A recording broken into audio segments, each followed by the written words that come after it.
அந்த காட்டுல அது ஒரு கடுமையான வெயில் காலம். பறவைங்க எல்லாம் உணவு கிடைக்காம ரொம்ப கஷ்டப்பட்டுக்கிட்டு இருந்தாங்க. உணவுக்காக அவங்க ரொம்ப தூரம் பறக்க வேண்டி இருந்தது. மற்ற பறவைங்களை போல சோனா குருவியும் ரீட்டா கிளியும் காலையில இருந்து தங்களோட உணவை தேடி அணைஞ்சுக்கிட்டு இருந்தாங்க.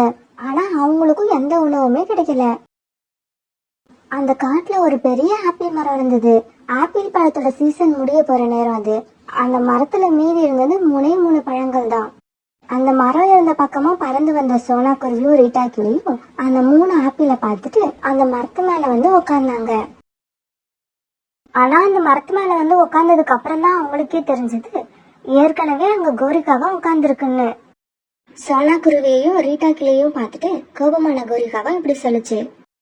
சோனா, இந்த கோரி எங்க போறான்னு பாத்துக்கிட்டே இருந்து பின்னாலேயே வருவீங்களா?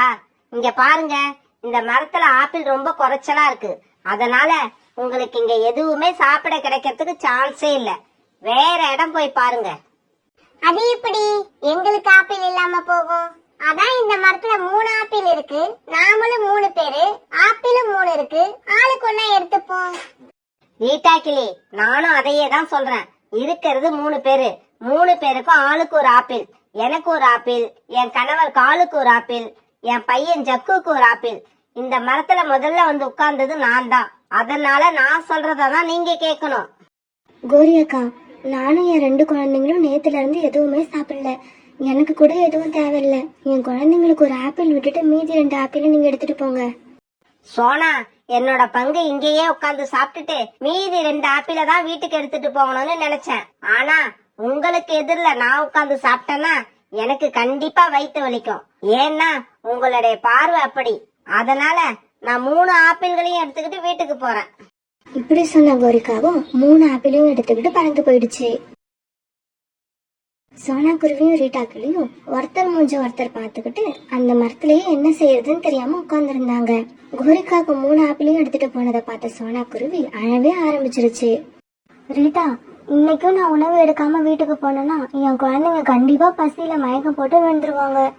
சோனா, நாமளும் குழந்தைகளும் இப்படி பட்னி கிடந்து சாகிறதை விட இந்த காட்டை விட்டு பக்கத்து காட்டுக்கு போறது எவ்வளவோ மேல். சோனாவும் ரீட்டா கிளியும் இப்படி பேசிட்டு இருக்கும்போது யாரோ கத்துற சத்தம் கேட்டது. போகாதீங்க, யாரும் போகாதீங்க. இந்த காட்டை விட்டு தயவு செய்து யாரும் எங்கேயும் போகாதீங்க. சோனா, இந்த சத்தம் எங்க இருந்து வருது? இந்த மரத்துக்கு கீழே இருந்துதான் இந்த சத்தம் வருது. வா கீழே போய் பாப்போம்.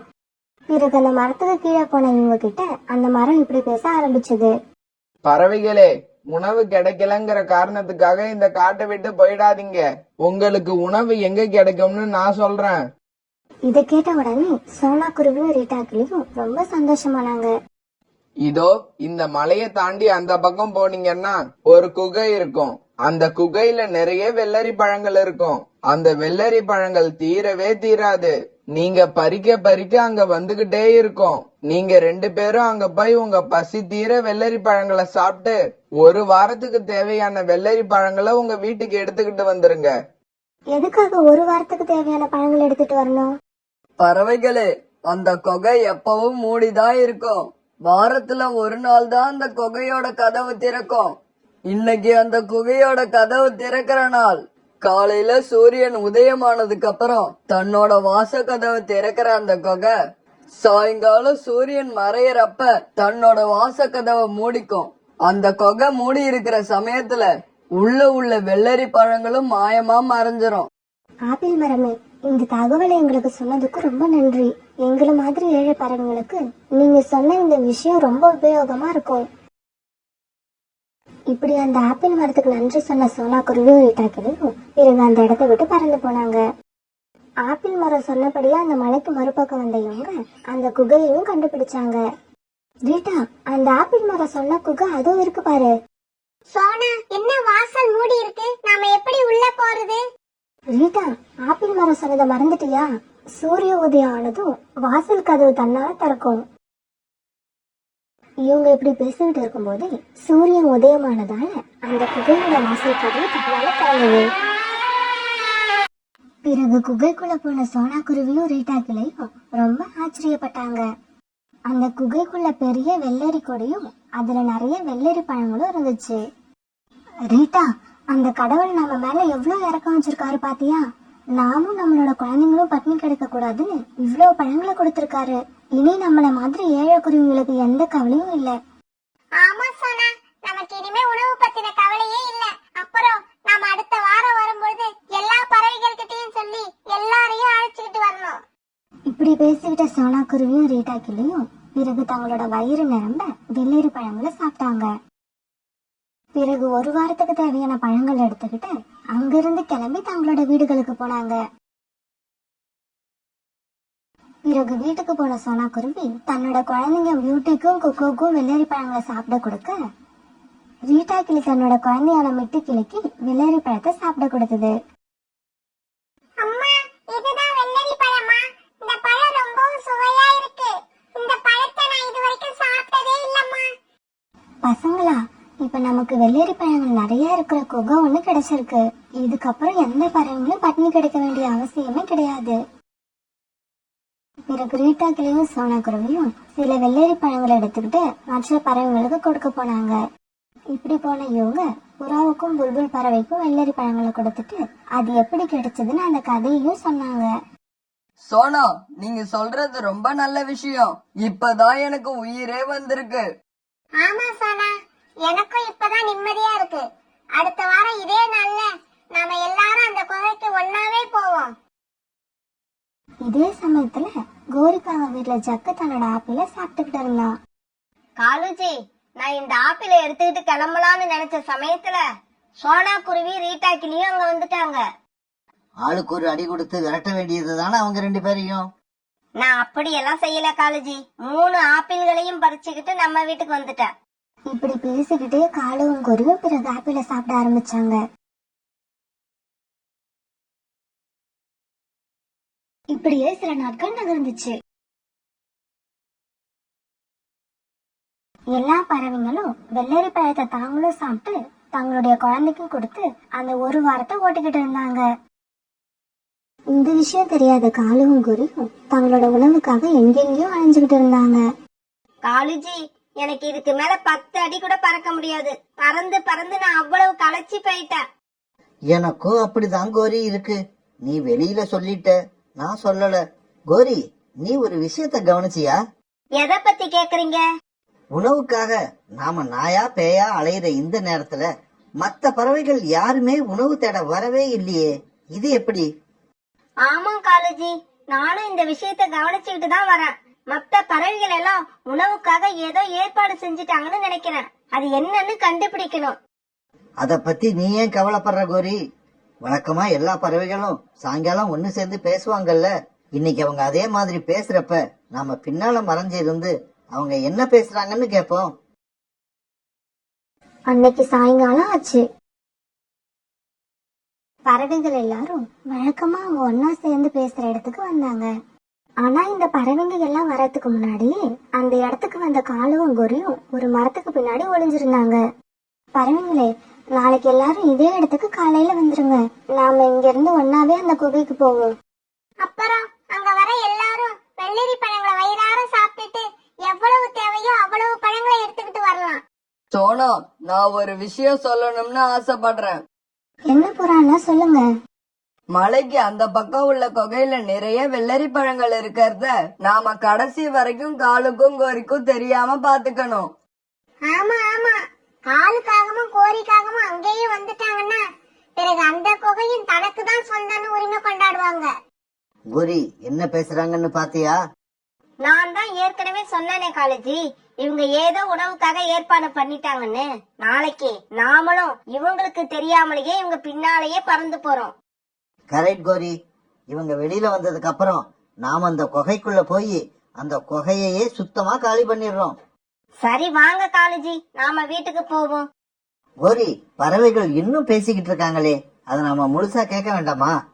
காலேஜி, உணவு எங்க இருக்குன்னு தெரிஞ்சு போச்சு. இதுக்கப்புறம் நமக்கு வேற எந்த விஷயமும் முக்கியம் இல்ல. இதுக்கப்புறம் நாம இங்க உட்கார்ந்து இருந்தா புறா நம்மள கேவலமா பேசுற மாதிரி மத்த பறவைகள் எல்லாமே இப்ப கேவலமா பேச ஆரம்பிப்பாங்க. அதை கேட்கணும்னு நமக்கு ஒன்னும் அவசியம் இல்ல. இப்படி சொன்ன காலுவும் கோரியும் அந்த இடத்த விட்டு பறந்து போனாங்க. ஆனா காலுவும் கோரியும் பறந்து போனதுக்கு அப்புறம் தான் மத்த பறவைகள் ஒரு முக்கியமான விஷயத்த பத்தியே பேச ஆரம்பிச்சாங்க. அப்புறம் எல்லாரும் இன்னொரு முக்கியமான விஷயத்த மறந்துடாதீங்க. சாயங்காலம் சூரிய அஸ்தமனத்துக்கு அப்புறம் அந்த குகையோட வாசல் கதவு தன்னால முடிக்கும். பிறகு ஒரு வாரம் கழிச்சுதான் திறக்கும். இடைப்பட்ட காலத்துல குகைக்குள்ள உள்ள வெள்ளரி பழங்களும் மாயமா மறைஞ்சிரும். ஆமா ஆமா, இது ஒரு முக்கியமான விஷயம்தான். தப்பி தவறி கூட யாரும் சாயங்காலத்துக்கு மேல அந்த குகைக்குள்ள இருந்துடாதீங்க.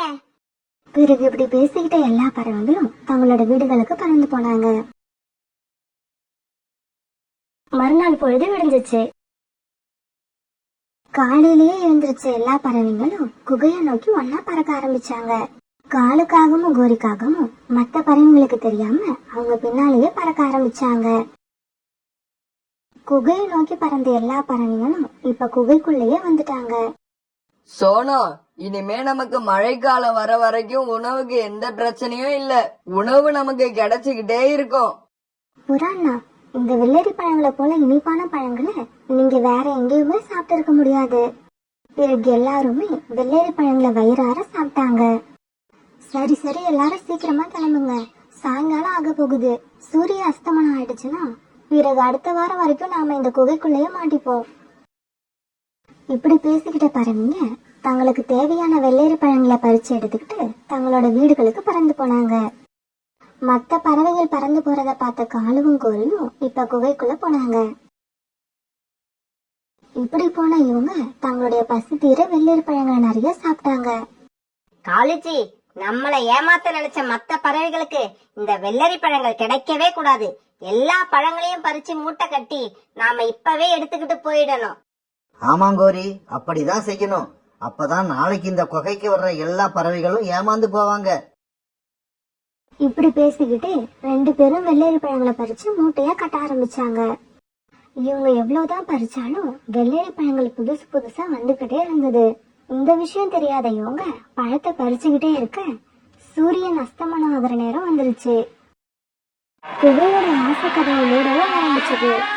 கோரி, வாசல்ல ஏதோ சத்தம் கேக்குற மாதிரி இருக்கு. காலுஜி, வாசல்ல இருந்து எந்த சத்தமும் கேட்கல. நீங்க சீக்கிரமா வெள்ளரி பழங்களை பறிச்சு சாக்குல போடுங்க. பிறகு கொஞ்ச நேரத்துக்கு அப்புறம் குகையோட வாசலை பார்த்த கோரிக்காகவும் இப்படி கத்த ஆரம்பிச்சது. காலுஜி, குகையோட வாசல் மூடிடுச்சு. இப்ப நம்ம எப்படி வெளியே போறது? இவ்வளவு நேரம் திறந்திருந்த இந்த குகையோட வாச கதவு திடீர்னு எப்படி மூடிச்சு? இந்த கதவு எப்ப திறந்து நாம எப்ப வெளியே போறது? காலுஜி, இங்க பாருங்க. இங்க இருந்த வெள்ளரி பழங்களும் மாயமா மறைஞ்சு போயிடுச்சு. இனி நாம எப்படி வெளியில போகணும்னு நினைக்கும் போது எனக்கு மயக்கமா வருது. இப்படி சொன்னா கோரி முதல்ல மயக்கம் போட்டு கீழே விழ கொஞ்ச நேரத்துக்கு அப்புறம் காலுக்காகவும் மயக்கமாகி கீழே விழுந்தது. அழகான கடற்கரைக்கு பக்கத்துல இருந்து அடர்த்தியான பெரிய காடு அது. அந்த காட்டுல எல்லா பறவைகளும் ரொம்ப சந்தோஷமாவும் ஒத்துமையாவும் வாழ்ந்து வந்தாங்க.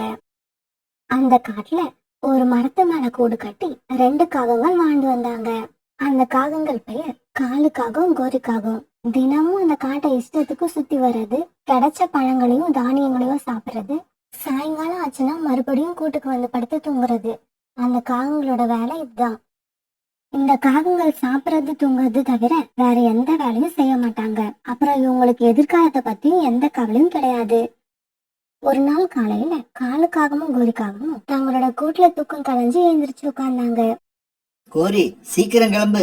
இன்னைக்கு கடற்கரைக்கும் பக்கத்துல உள்ள மாந்தோப்புக்கு போவோம். அந்த மாந்தோப்புல நிறைய இனிப்பான மாம்பழங்கள் இருக்குன்னு கேள்விப்பட்டேன்.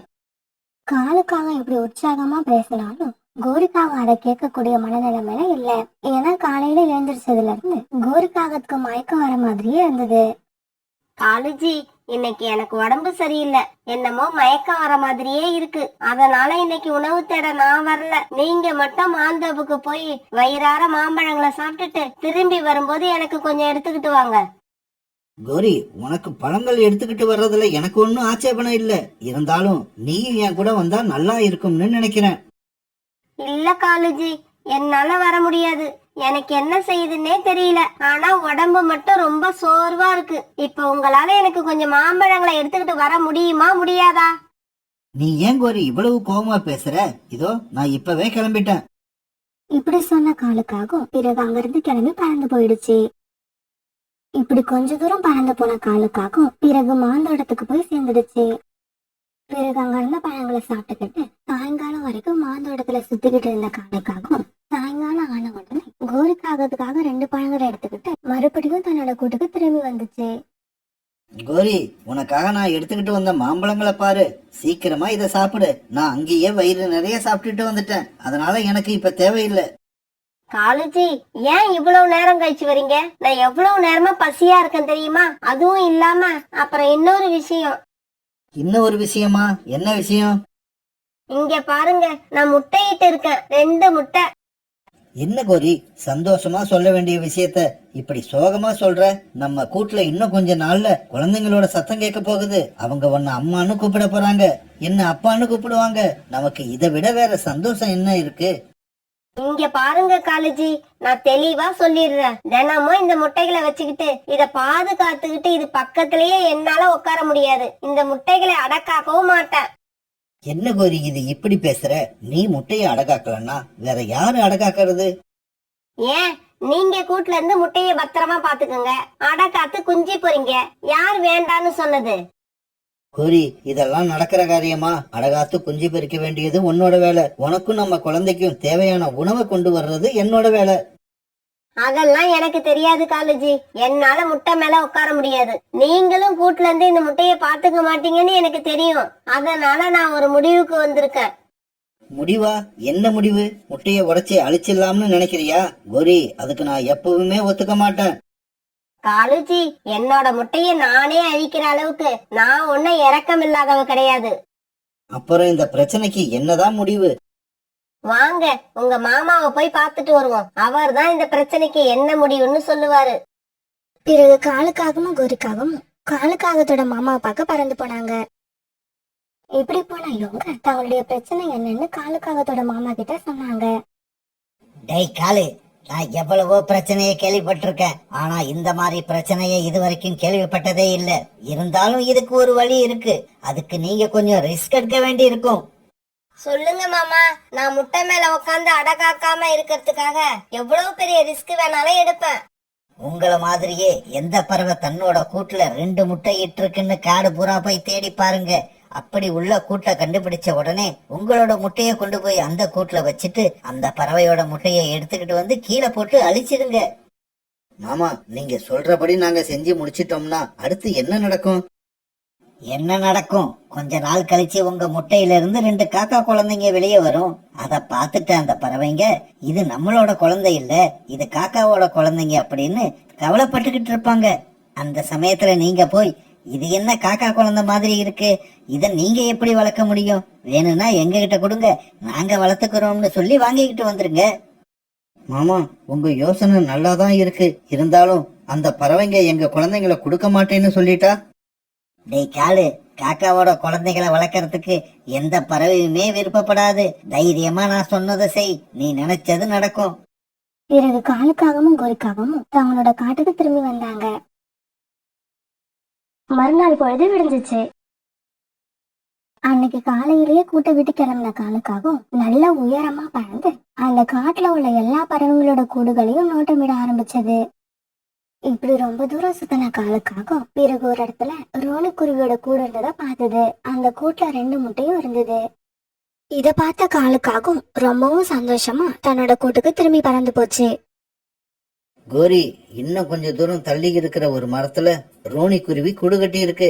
ஒன்ன மாதிரியே அந்த கூட்டுல ரோனி குருவியும் 2 முட்டை இருக்கு. இதுல இன்னும் ஒரு சந்தோஷமான விஷயம், அந்த முட்டையும் நம்ம முட்டை மாதிரியே பாக்குறதுக்கு வெள்ளையா இதே ஷேப்ல தான் இருக்கு. பிறகு இதுக்கப்புறம் காலுக்காகவும் கோரிக்காகவும் ரோனிக்குருவியோட கூட்டை எப்பவும் நோட் பண்ண ஆரம்பிச்சாங்க. பிறகு ஒரு நாள் ரோனிக்குருவியோட கூட்டுல யாரும் இல்லாதப்ப தங்களுடைய முட்டைய அந்த கூட்டுல கொண்டு போய் வச்சுட்டு அங்கிருந்து ரோனிக்குருவியோட முட்டைய தூக்கிட்டு வந்து கீழே போட்டு உடைச்சிட்டாங்க. இப்படி செஞ்ச காலுக்காகவும் கோரிக்காகவும் பிறகு தங்களோட கூட்டுக்கு பறந்து போயிட்டாங்க. நதிக்கு தண்ணீர் குடிக்க போயிருந்த ரோனிக்குருவியும் அதோட கணவரும் தங்களோட கூட்டுக்கு மறுபடியும் திரும்பி வந்தாங்க. இப்படி வந்தவங்களால கூட்டுல இருக்கிறது தங்களுடைய முட்டை இல்லைங்கிறத அடையாளம் கண்டுபிடிக்க முடியல.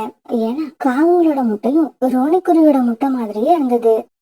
ரோனி, இதுக்கப்புறம் நீ எக்காரணத்தை கொண்டு வெளியில எங்கேயும் போக கூடாது. இனிமே நீ கூட்டுலயே இருக்கணும். உனக்கு தேவையான உணவை நான் கொண்டு வரேன். ஆமாங்க, நானும் இனிமேல் வரப்போற குழந்தைங்களுக்காக சந்தோஷமா காத்துக்கிட்டு இருக்க போறேன். இதுக்கப்புறம் உள்ள ஒவ்வொரு நிமிஷம்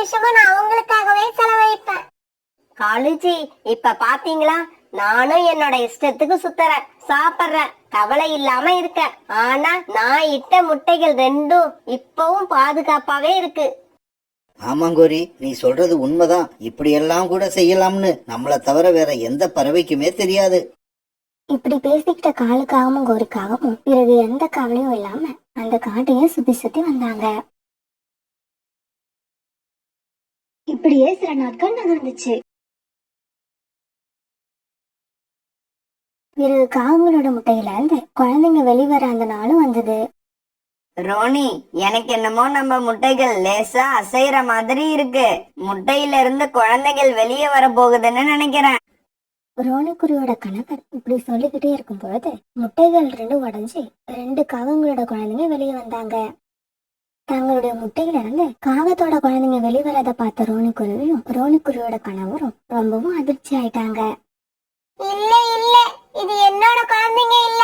நம்ம குழந்தைங்கள பாருங்க, இவங்க ஏன் நம்மள மாதிரி இல்ல? ரோனி, இந்த குழந்தைகளை பாக்குறப்ப காகங்களோட குழந்தைங்க மாதிரி இருக்கு. இது எப்படி நடந்துச்சுன்னு எனக்கு ஒண்ணுமே புரியல. இந்த முட்டையில இருந்து காகங்களோட குழந்தைகள் வெளியில வருதுன்னா அப்ப நம்ம முட்டைகள் எங்க போச்சு? பிறகு தங்களோட குழந்தைங்களை நினைச்சு ரோனியும் ரோனியோட கணவரும் அழ ஆரம்பிச்சாங்க. ரோனி, எனக்கு இப்பதான் கொஞ்சம் கொஞ்சமா புரியுது.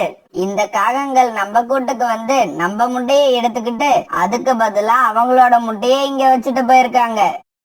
தங்களோட முட்டையை இப்படி அடுத்த கூட்டுல வச்சுட்டு போற எந்த காகமும் அம்மாவா இருக்கவே தகுதி இல்லாதவங்க. ரோனி, இங்க பாரு, எந்த தப்புமே செய்யாத இந்த காகத்தோட சின்ன குழந்தைங்க 2 பேரும் பசியில அழுதுகிட்டு இருக்காங்க. யார் குழந்தையா இருந்தா என்னங்க, குழந்தைங்க குழந்தைங்க தான். இவங்க பசியில அழறத பார்த்துட்டு நான் சும்மா இருக்க மாட்டேன். இப்படி சொன்ன ரோனிக்குருவி பிறகு தன்னுடைய அழகால அழுதுகிட்டு இருந்த காகத்தோட குழந்தைங்களுக்கு திராட்சை பழத்தை கொடுத்தது. பிறகு கொஞ்ச நேரம் கழிச்சு அந்த வழியா பறந்து வந்த காலுக்காகவும் ரோனிக்குருவியோட கூட்டுல தங்களுடைய குழந்தைங்க இருக்கிறத பாத்துருச்சு. ஆஹா, குழந்தைங்களா, முட்டையில இருந்து வெளியே வந்துட்டீங்களா? இதோ இப்பவே போய் உங்க அம்மா கிட்ட சொல்லி அவளையும் அழைச்சுக்கிட்டு வரேன். இப்படி நினைச்ச காலுக்காகவும் பிறகு அங்கிருந்து திரும்பி தன்னுடைய கூட்டுக்கு பறந்து போச்சு. சரி, குழந்தை பிறந்துருச்சு. நம்ம முட்டையில இருந்து 2 அழகான சின்ன குழந்தைங்க பிறந்துருச்சு. நான் பாக்குறப்ப ரோனி குருவி நம்மளோட குழந்தைங்களுக்கு திராட்சை பழத்தை ஊட்டிக்கிட்டு இருந்தது. அப்படியா? நமக்கு குழந்தைங்க பிறந்துட்டாங்களா? அவங்கள பார்க்கணும் போல ரொம்பவும் ஆசையா இருக்கு. சீக்கிரமா கிளம்புங்க. இப்படி போன காகங்கள் 2 பேரும் ரோனிக்குருவியோட கூட்டுக்கு பக்கத்துல இருந்த மரத்துல போய் உட்கார்ந்தாங்க. என்ன ரோனிக்குருவி, எப்படி இருக்கீங்க? உங்களை பார்த்தே ரொம்ப நாள் ஆகுது. ஆமா, இது என்ன? காகத்தோட குழந்தைகள் உங்களோட கூட்டுல இருக்கு. இது எப்படி நடந்துச்சு? காகங்களோட குழந்தைங்களை எப்படி வளர்க்கறதுன்னு உங்களுக்கு தெரியுமா? அது ரொம்பவும் கஷ்டமான விஷயம். உங்களால முடியலன்னா எங்க கிட்ட கொடுத்துருங்க. அவங்க 2 பேரையும் நாங்க வளர்த்துக்கிறோம். இதை கேட்ட ரோனிக்குருவி எதுவும் பேசாம மௌனமா இருந்தது. ஆனா காகங்கள் வந்து இப்படி கேட்ட உடனே ரோனிக்குருவியோட கணவருக்கு நடந்தது எல்லாம் தெளிவா புரிஞ்சிருச்சு. காகங்களே, எனக்கு எல்லாம் தெளிவா புரிஞ்சிருச்சு. நீங்க 2 பேரும் திட்டம் போட்டு உங்களோட முட்டையை கொண்டு வந்து எங்களோட முட்டைகள் இருந்த இடத்துல வச்சுட்டு போயிருக்கீங்க. எங்க முட்டையை எடுத்துக்கிட்டு போய் எங்கேயோ அழிச்சிட்டீங்க. அதனாலதான் குழந்தைகள் பிறந்ததுக்கு அப்புறம் அவங்கள வாங்கிக்கிட்டு போலான்னு வந்திருக்கீங்க. இல்ல இல்ல, தயவு செய்து நீங்க அப்படியெல்லாம் தப்பா நினைக்காதீங்க. பொதுவா காகத்தோட குழந்தைங்களை யாருமே வளர்க்க விருப்பப்பட மாட்டாங்க. அதனாலதான் நாங்க அப்படி கேட்டோம். இப்பவும் ஒண்ணும் கெட்டு போகல. உங்களுக்கு இந்த குழந்தைங்களை வளர்க்க விருப்பம் இல்லைன்னா எங்க கிட்ட கொடுத்துருங்க. பிறகு கொஞ்ச நேரம் யோசிச்ச ரோனிக்குருவியோட கணவர் இப்படி பேச ஆரம்பிச்சது. இந்த குழந்தைங்க உங்க குழந்தைங்கன்னு எனக்கு நல்லா தெரியுது. என்ன பண்றது, எனக்கு வேற வழியும் தெரியல. உங்க குழந்தைங்களை நீங்களே எடுத்துக்கிட்டு போங்க. ரோனிக்குருவியோட கணவர் இப்படி சொன்ன உடனே ரோனிக்குருவிக்கு பயங்கர கோபம் வந்துருச்சு. இவ்வளவு நேரம் மௌனமா இருந்த ரோனிக்குருவி இப்பதான் பேச ஆரம்பிச்சது. இங்க பாருங்க, இந்த காகங்களோட குழந்தைங்க நம்ம கூட்டுல இருக்கணுமா வேண்டாமாங்கிறது நீங்க முடிவு பண்ண முடியாது. அந்த முட்டைகளை இவ்வளவு நாள் என் உயிரை கொடுத்து அடை காத்து பசி தூக்கத்தை மறந்து இந்த குழந்தைங்களை வெளியே வர வச்ச நான் தான் முடிவு பண்ணணும். இந்த குழந்தைங்க என்னோட குழந்தைகளா இல்லாம இருக்கலாம், இருந்தாலும் நான் அடக்காத்த ஒவ்வொரு நிமிஷமும் இவங்களை என்னோட குழந்தையாவே நினைச்சுதான் இவங்களுக்கு நான் உணவு கொடுத்தேன். இப்படி ஒவ்வொரு நிமிஷமும் என்னோட குழந்தைன்னு நினைச்சு இப்ப இவங்க என்னோட குழந்தையாவே ஆயிட்டாங்க. கோரி, காலு, உங்களுக்கு எல்லாம் அம்மா அப்பாவா இருக்க தகுதியே கிடையாது.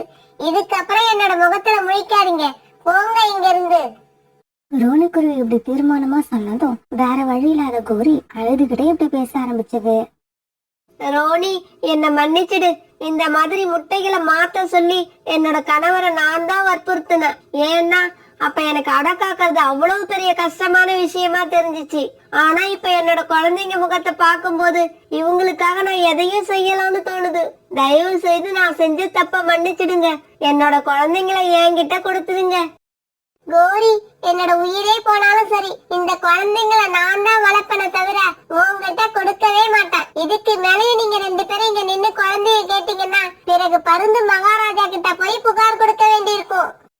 பிறகு காலுக்காகவும் கோரிக்காகவும் தாங்க செஞ்ச தவறு நினைச்சு அழுதுகிட்டே அந்த இடத்த விட்டு பறந்து போனாங்க.